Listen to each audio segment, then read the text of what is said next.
Karena sodako ini kak amal paling berat nih kak. Amal paling berat sodako nih kak. Orang yang sodako ini kok kudu ngelebetin petong polo setan. Harus ngelebetin petong polo setan. Mun ki bade salah situng dari petong polo setan ria. Kita ipakala burung tak kira sodako. Mulai di pengajian langsung muka selorokan.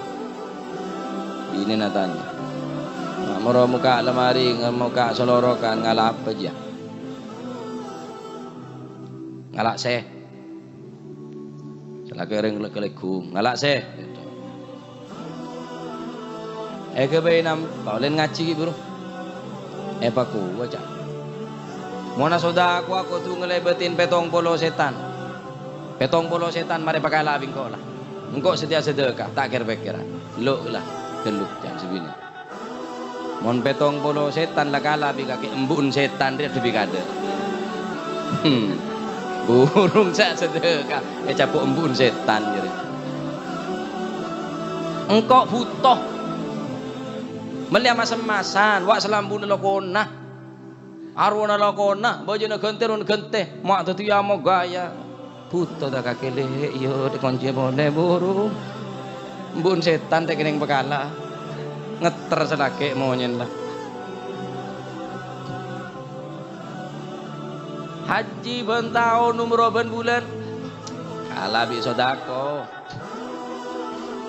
Rabbi laula akhartani ila ajalin qarib fa asaddaqa wa kum minas salihin ولن يؤخر الله نفسا إذا جاء أجلها والله خبير بما تعملون.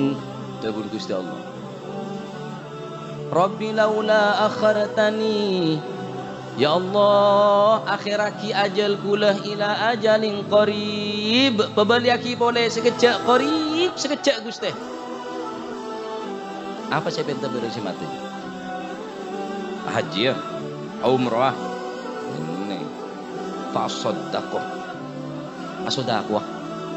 Anak pemain saya minta kada sodako, mak benar solat sunnah, mak benar pasah Senin Kemis saya minta, mak benar bacaan-bacaan selain amal-amal saya, mak sodako saya minta. Sebab tapi orang munafik bisa solat, orang munafik bisa solat.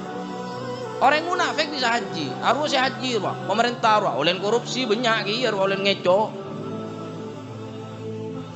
Aspalan ning 10 tong bolo satu setong, sesangang polo ke haji. Haji din nyaman.